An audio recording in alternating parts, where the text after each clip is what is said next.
Hello there! Are you a student studying animation and wondering how to avoid the desperate scramble to get all your notes addressed before finals? Are you a new hire at an animation studio and hoping to make a good impression while learning about the busyness of a production pipeline? I'm a professional animator. I've worked on projects like Death Stranding, Star Wars Jedi Fallen Order, and Crash Bandicoot 4. If you were a fast and efficient professional animator, your day might look something like this. You time block tomorrow's work, but not like a tyrant. You prepare a warm beverage for morning you. You make social media less addictive. The process. You create a cozy environment.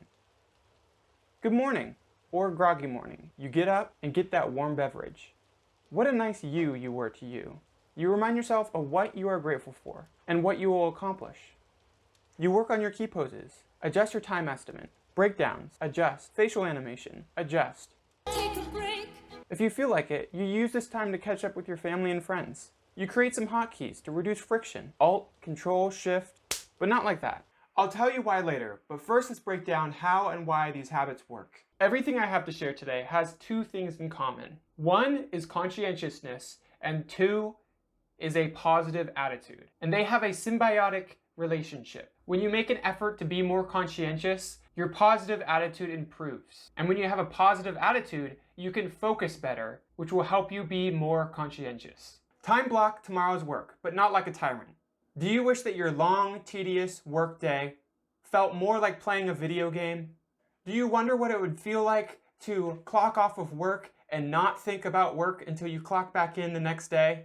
Then time blocking is the technique for you. People like Bill Gates and Elon Musk schedule their calendars like this. Productive people often say having a schedule and to-do lists are vital. But for most of us, looking at your calendar and to-do lists give you a huge headache. A way to fix that problem is to not schedule like a tyrant. Yes, schedule things that you have to do, but people tend to leave out to schedule things that they love to do. Color code your events in Google Calendar. Red for things you do not want to do. Blue for something that you do want to do. Things that I want to do, but I know is also going to be hard work, as purple. Time blocking, it's not just scheduling a huge block that says animating. It's timing out the individual steps of animation, taking your to-do list and your schedule and combining it together. For instance, you could block out shot 1, key poses, for character A. You do this the night before your workday, and you roughly estimate how long you think it's gonna take. But don't give yourself way too much time. It should be something that you might hit and might not hit. And then have your time blocked Google Calendars right next to your shot camera viewport window, because you're actively chasing the conveyor belt of the task. But oh shoot, what if it took longer than you estimated? Then extend your estimate and move all your shots down. This may sound like a waste of time, but it's not, because sometimes you'll totally miss your estimated block of time. But it's kind of frustrating, but in like a video game way, where you want to hit it next time. And if you finish that task early, it feels great to select it and bring it 15 minutes early and pull up all the other estimates up, revealing that you have more time during the day to be able to get stuff done. This is what makes tedious work fun. So at the end of the day, maybe you have more time to do stuff, then you reach out to your lead and say, hey, can I get some more shots? They will love you for that. And if you couldn't get your shots done, you drag and drop them to tomorrow. Maybe your 8 hours is up and you're really productive and got a lot done, but you're halfway done with the task and you're like, I'm just gonna do another half hour just so I can get it done and it's not in my brain. Don't do that. By copying and pasting that task to finish tomorrow, you'll be able to enjoy your leisure time, which is necessary. Overtime is very prevalent in this industry, but it's not a sustainable strategy. There's a scientific thing called decision fatigue. Your most productive hours are the first 4 hours, and then the next 4 hours are less productive, but still productive. But if you try to go beyond that, then that will affect the first 4 hours of tomorrow's work. So it's better to work fast and efficiently. For better quality, you need to manage decision fatigue. So schedule the most complex shots first and the easy shots last. Look at how many days you have before the deadline. Find out what is your hardest, medium, and easiest shots. Color code them red, orange, and green. Know how many frames, key poses, characters, and if there's a prop that changes hands. You can make this simple by using emojis. Google emoji library. I use film frames for frames, a woman dancing for key poses, a man walking for characters, and a writing hand for if a prop changes hands. So it is clear and will fit on a calendar event. Then schedule day 1, your hardest shot and your easiest shot. Animate the complex characters first and the simple characters last. Day 2, your second hardest shot and your second easiest shot, and so on. So the day before your deadline, you're working on some pretty easy shots and you're not burnt out. Another thing that time blocking helps with is if you get any overall notes. You can make a 15 to 30 minute event for it so you can be sure that you're zeroed in on it. Time block tomorrow's work, but not like a tyrant. You prepare a warm beverage for morning you. Do you ever wake up in the morning and just want to hit that snooze bar and you're really stressed out because you know you have so much work you have to do? And if you do sleep in, that sleep isn't satisfying. Making a quick breakfast and putting it in Tupperware and putting it in the refrigerator so it can be quickly microwaved in the morning, you'll be able to start your day with the least amount of grogginess, protein that will give your body energy, and a warm beverage to make you feel cozy and relaxed before your day of work. Prepare a warm beverage for morning you.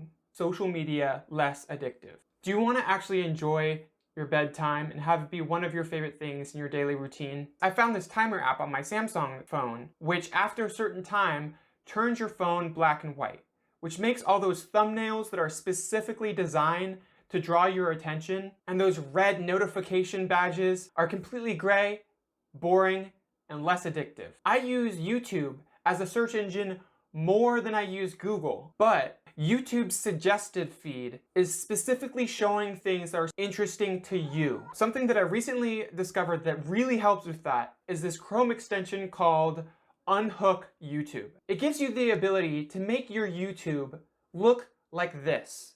Now you can focus on the tool that you're looking for. And once you're finished watching that tutorial, you go back to work immediately. Before you install Unhook YouTube, if my videos have brought you any value, please consider subscribing.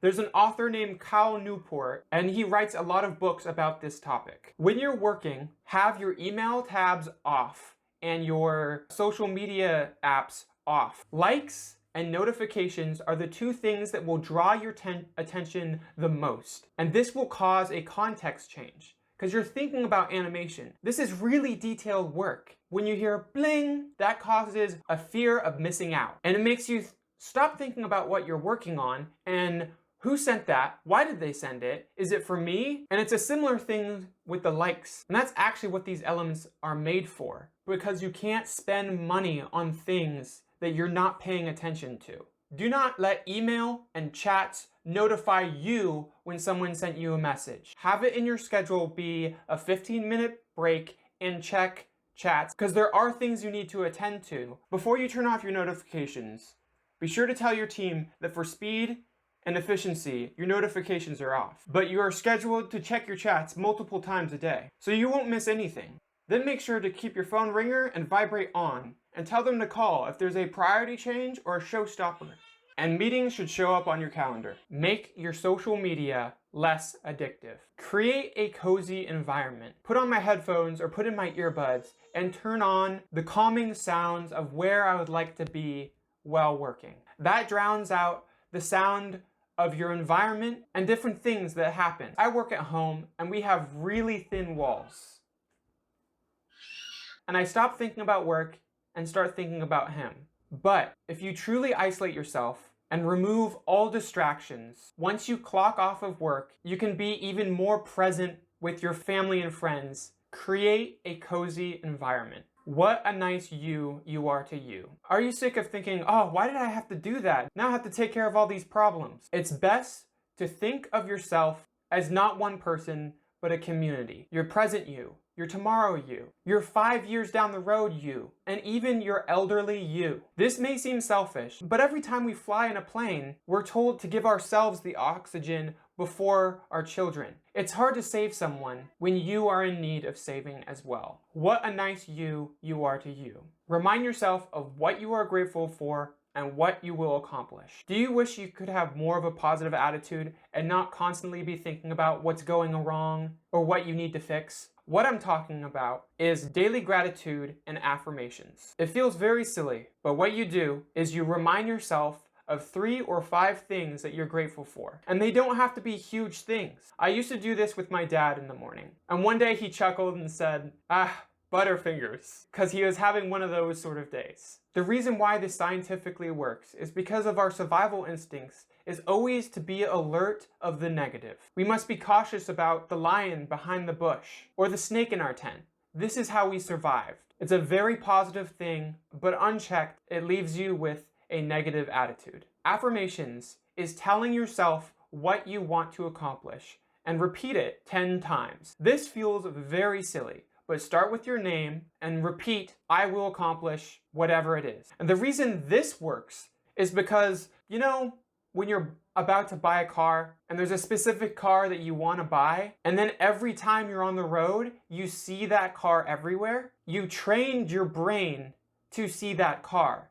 So by repeating what your goal is, you're engineering your brain into seeing opportunities where you can make that goal into a reality. Remind yourself what you are grateful for and what you want to accomplish. Take a break. Be sure to schedule things that you love to do, except for social media. Because of the attention economy, social media will turn your 15-minute break into a 40-minute break. If you feel like it, use this time to connect with your friends and family. When you get extremely focused on a goal, sometimes your social life and family life can suffer. This is really suboptimal. Maintaining relationships with your friends and family are vital when it comes to maintaining a positive attitude. I don't mean through social media.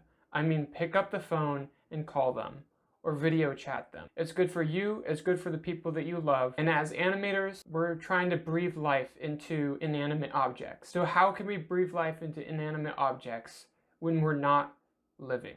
Just focusing and studying 24/7. So connect with your family and friends. Don't you hate when you're animating and you know exactly what you want to do, but then you have to go up to a drop-down menu that leads to a drop-down menu that leads to a drop-down menu that leads to an option box, and then you have to tweak some settings. And then finally, you can press that button that does that thing that you wanted to do 30 seconds ago. This is called friction. And you can reduce friction by setting up hotkeys, which will turn all these clicks into one click. All the fast animators that I've worked with, when I've asked them, how do you animate so fast? They always mention hotkeys at some point. Don't do the Control-Shift-Alt hotkeys. Set up all your hotkeys as single press hotkeys, which is really helpful in the animation process because you think of an action you want to do and you press a single button and the action is done. When you first start setting up your hotkeys, you might think, oh, like Control-P is print and Control-C is copy. There's more than one tool that starts with the same letter. If you think of the Maya Translate, Rotate, Scale buttons, W, E, and R, figure out all the tools that you use together and place them together. And if you have twin hotkeys that have, for instance, 1 frame forward and 1 frame back, those should be right next to each other as well. When I last updated my hotkeys, I discovered something that changed everything, which is